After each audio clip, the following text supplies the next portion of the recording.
Monde numérique.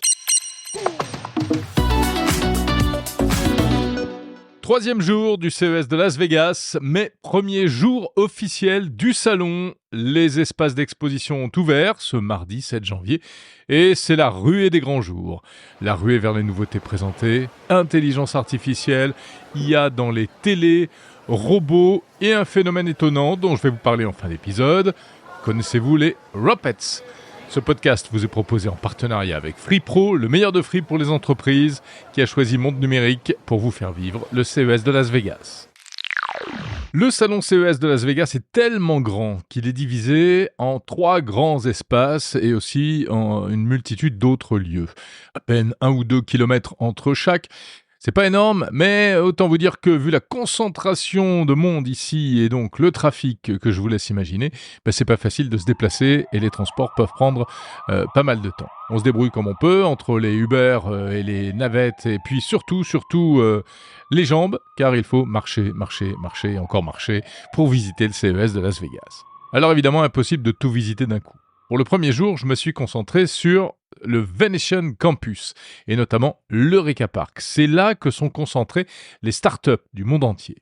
À l'entrée, les Français de la French Tech, comme d'habitude, toujours aussi visibles, mais moins nombreux que les années précédentes. On comptait 300 startups en 2019, il y en a seulement 110 cette année au CES 2025.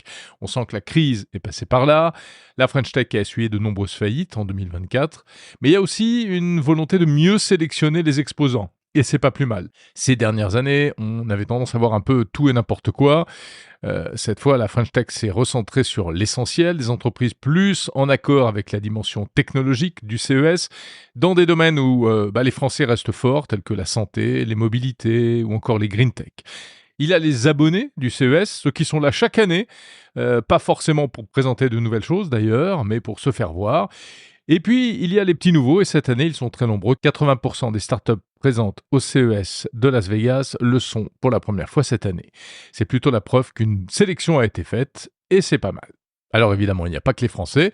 Et d'ailleurs, cette concentration par pays a fait école, puisque désormais, on trouve aussi la Swiss Tech, ou encore l'Italie, la Corée, évidemment, la Corée du Sud, le Japon, de nombreux pays, Hong Kong aussi. Bref, un déballage d'innovation dans tous les domaines, des choses dont je ne vous parlerai même pas, car on est sur des trucs hyper spécialisés, très B2B, mais aussi des choses beaucoup plus accessibles que je vais essayer de vous faire découvrir. La dominante du CES 2025, on l'a dit, c'est l'intelligence artificielle. De l'IA partout, dans les objets connectés pour la santé ou encore les équipements pour la maison. Pour en parler, j'ai rencontré sur place le spécialiste de l'IA, Luc Julia. Et on en profite d'ailleurs pour vous annoncer une nouvelle qui devrait vous intéresser, vous, auditeurs de Monde Numérique. Écoutez bien. Je suis au CES de Las Vegas, édition 2025, et en compagnie de Luc Julia, spécialiste de l'intelligence artificielle, co-créateur de Siri, qu'on ne présente plus évidemment, auteur du livre « L'intelligence artificielle n'existe pas ». Elle n'existe pas, Luc, sauf que on ne parle que de ça cette année encore au CES. Qu'est-ce que ça t'inspire ? Ça m'inspire que maintenant, au moins, celles qui existent, parce que les intelligences artificielles existent depuis très longtemps, mais celle qui n'existe pas, c'est celle de Hollywood, celle qui est la fantasmée, qui était encore un peu fantasmée l'année dernière. Cette année, au CIS, on voit que ces intelligences artificielles sont beaucoup plus pratiques, beaucoup plus pour les vrais gens, je dirais, dans des applications comme des robots, dans les voitures, etc., beaucoup plus ciblées. Et donc, du coup, maintenant, l'IA sert vraiment à quelque chose. Et ces IA, là, elles existent. Et on a l'impression que, comme cette IA s'insinue un peu partout, dans des tas d'applications, comme tu le dis, finalement, on se retrouve, en tant qu'utilisateur, à faire de l'IA sans le savoir. Bien sûr, oui. On est comme Monsieur Jourdain avec la poésie, là.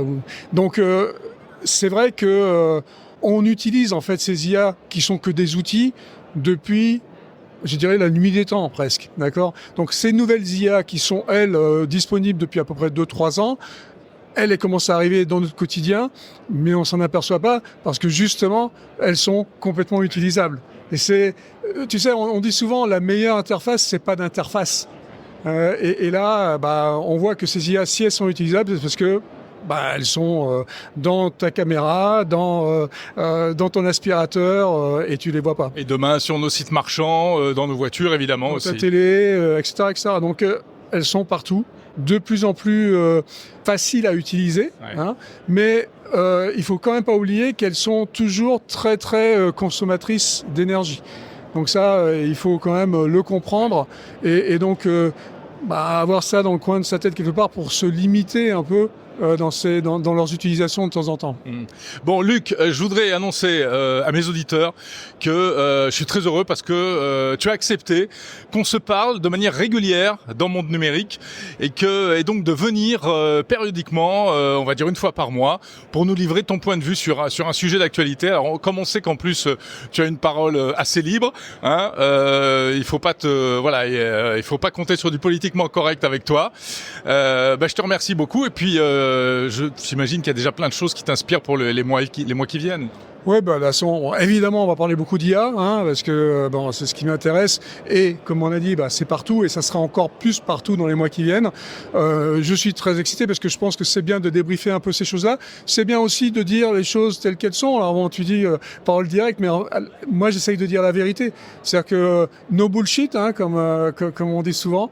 Je pense que c'est très important pour les vrais gens de comprendre ce que c'est pas, et surtout aussi de comprendre quelles sont les limites de l'utilisation. Et on parlait un peu de ces ressources que ces IA prennent. Il faut quand même en avoir conscience pour pouvoir pas complètement faire péter la planète. Donc ça, je pense que ce sera beaucoup de choses que je vais répéter pendant les mois qui viennent. Eh bien, on a hâte de t'écouter sur Monde Numérique. J'en suis vraiment ravi et je te donne rendez-vous très bientôt. Ce sera pas forcément en présentiel, malheureusement, mais en tout cas, on pourra se parler comme ça régulièrement. Merci, Luc, et bonne fin de CES. Merci, ce sera avec plaisir. Voilà, c'est dit, annonce officielle, donc je suis très heureux d'accueillir Luc Julia, que l'on retrouvera chaque mois dans Monde Numérique pour décrypter les grandes tendances technologiques. En attendant, intéressons-nous donc concrètement à ce que l'intelligence artificielle peut faire et pourra faire pour nous de plus en plus, notamment à la maison, à travers les téléviseurs. L'IA dans les télés, c'est le pari fait par le constructeur coréen Samsung qui a annoncé au CES Vision AI, l'IA au service de l'écran de télé. Guillaume Roux de Samsung France. Guillaume Roux, il y avait déjà de l'IA notamment dans les téléviseurs chez Samsung. Cette année, l'évolution consiste en quoi exactement ? Alors tout à fait, on avait l'intelligence artificielle dans les téléviseurs Samsung, mais c'était principalement pour améliorer l'expérience visuelle de son téléviseur ou encore la qualité d'image. Donc c'était essentiellement basé sur l'amélioration technologique de la télé. Donc aujourd'hui, on est passé à autre chose, c'est-à-dire que on est passé plutôt à la télé comme compagnon, c'est-à-dire d'utiliser l'intelligence artificielle pour partager et pour personnaliser l'expérience que l'on a avec son téléviseur. Par exemple, je peux demander maintenant et m'adresser à mon téléviseur et lui demander de m'organiser un parcours à Las Vegas en l'occurrence, de me proposer des restaurants, de me proposer une escapade en dehors de Las Vegas. Et en fait, en discutant avec lui, il va pouvoir me customiser, me proposer une expérience personnalisée. Et après, il va me l'envoyer sur mon smartphone et je vais pouvoir l'utiliser de façon autonome. Donc ça, c'est très important. C'est-à-dire qu'on rend l'expérience, grâce à l'IA, plus personnelle. Et donc ensuite, on a essayé de montrer quelques usages qui étaient plus intéressants pour le consommateur quand il regarde la télé. La première, on le voit, c'est le click to search. C'est-à-dire que quand vous regardez une émission, souvent vous regardez sur votre smartphone quel est l'acteur, quelle est cette émission, quel est l'historique de cette émission. Et maintenant, en cliquant sur la télécommande, vous allez directement avoir par l'intelligence artificielle toutes les informations sur les acteurs, sur le présentateur et sur le film que vous regardez. Donc ça, c'est une première chose déjà importante. La deuxième chose, c'est le live translate. C'est-à-dire que immédiatement, quand vous avez un contenu, par exemple un film au Brésil qui est commenté en brésilien, vous allez avoir une traduction instantanée dans la langue de votre choix, donc en l'occurrence en français. Il y a 7 langages aujourd'hui paramétrés et vous allez pouvoir donc suivre les commentaires du commentateur. Donc ça, c'est aussi nouveau. Ça va encore se développer. C'est pas sur la télé linéaire, peut-être que ça allait être ta question. Voilà. Aujourd'hui, c'est plutôt sur TV+, donc la télé qu'on nous avons déjà, les contenus que nous avons déjà, la VOD, qu'on s'est déjà approprié, qu'on a déjà commencé à analyser. Donc ça, c'est ça. Et le troisième peut-être usage AI un peu aussi disruptif, c'est que l'AI va vous proposer de créer une image qui vous ressemble, une image plus personnelle, et plutôt qu'à la fin d'avoir regardé une émission, eh ben vous pouvez mettre sur le téléviseur cette image que vous aurez créée grâce à l'intelligence artificielle. Donc un paysage, enfin une image de décoration en fait. Exactement, une image de décoration que vous allez créer vous-même avec des questions posées par l'intelligence artificielle. Et puis alors il y a également le Samsung Food, qu'est-ce que c'est ? Oui. Alors Samsung Food, c'est une application qui est apparue en janvier 2024, qui permet aujourd'hui de vous proposer des recettes en fonction des aliments ou des ingrédients que vous avez dans votre frigidaire. Donc ça, c'est plutôt bien. Et aujourd'hui, on le duplique en télé, c'est-à-dire que quand vous avez une scène d'un restaurant, par exemple, avec des plats posés sur la table, vous pourrez pareil cliquer et donc l'intelligence artificielle reconnaît le plat et vous donne la recette pour pouvoir faire le plat, même vous donne les ingrédients qui vous permettent de faire le plat. Voilà. Donc c'est lié avec le Family Hub que nous avons dans notre gamme sur le réfrigérateur qui détecte les aliments que vous mettez dans le réfrigérateur et qui gère bien sûr vos recettes ou la préparation des biens culinaires. Elle est forte l'IA, parce que savoir ce qu'il y a dans un gratin simplement en regardant le gratin. Merci beaucoup. Merci Jérôme. Monde numérique. Pour finir ce tour d'horizon du jour, revenons un instant à la French Tech avec une start-up que j'ai trouvée intéressante car elle propose un robot humanoïde en open source. C'est la société Pollen Robotics de Bordeaux. Explication de son représentant Mathieu Lapère. C'est un robot donc humanoïde, mobile, avec 2 bras et caméra audio pour pouvoir faire de l'interaction. Donc là tout de suite on le voit, il est téléopéré par Anaël juste derrière. Et donc en fait ça permet de montrer au robot de nouvelles tâches, de créer des datasets, et à partir de ces datasets, on va pouvoir faire apprendre au robot à créer des tâches complexes de manipulation. Alors ça, c'est un robot qui est déjà un produit fini ou c'est encore une plateforme expérimentale ? C'est une plateforme de développement. Donc c'est l'étape d'après de la plateforme expérimentale, et ça permet d'aller vers des produits finis en fait.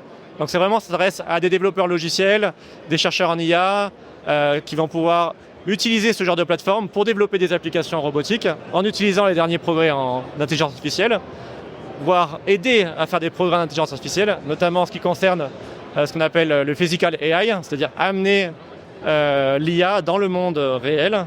Et donc pour ça, on a besoin d'avoir des robots capables de faire du reinforcement learning, d'apprendre de nouvelles tâches, et c'est vraiment un robot qui a été pensé pour ça. Qu'est-ce qu'il sait faire ? Donc il a 2 énormes bras. Enfin, je dis énorme, c'est-à-dire il a l'air assez musclé, et puis il peut se déplacer également. Oui, donc c'est un robot qui a été développé pour faire de la manipulation avancée. Donc forcément, il a des bras un peu plus costauds pour pouvoir manipuler des objets qui peuvent aller jusqu'à 3 kg par bras, donc potentiellement 6.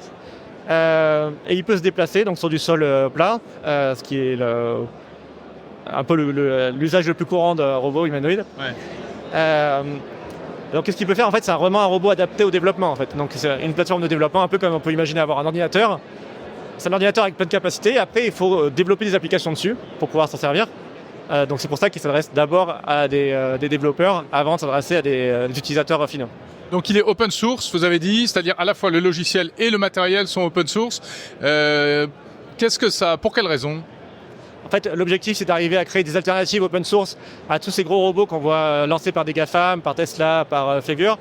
On pense qu'il y a une place pour avoir des plateformes open source qui vont rassembler des communautés de développeurs internationaux pour améliorer le robot, créer des datasets de plus en plus gros qui vont améliorer la performance du robot également. Et aujourd'hui, je pense qu'on est une des entreprises les mieux placées pour arriver à proposer une alternative open source à ces robots humanoïdes. Et si ça vous tente, vous pouvez soit le fabriquer vous-même, soit l'acheter directement. Attention, ça coûte quand même entre 35 000 et 75 000 € pour le robot en version complète.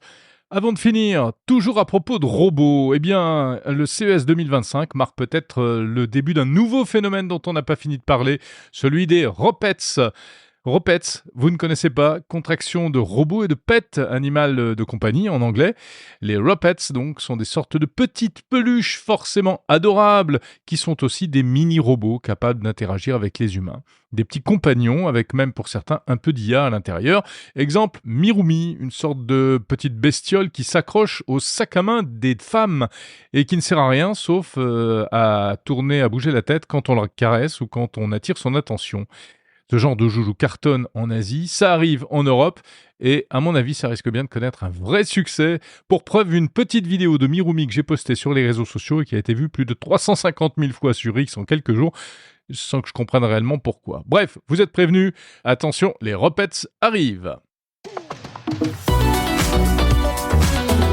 Voilà pour ce compte-rendu, 3e jour au CES de Las Vegas, c'est tout pour aujourd'hui. Retrouvez les autres épisodes sur le fil du podcast Monde Numérique, épisode spécial Las Vegas, avant un grand récap complet en fin de semaine dans l'hebdo. Et si vous en voulez plus, notamment des images, des photos, des vidéos, suivez-moi sur les réseaux sociaux et aussi en vous abonnant à la newsletter via le site mondenumérique.info. Cet épisode spécial de Monde Numérique vous était proposé en partenariat avec Free Pro, le meilleur de Free pour les entreprises.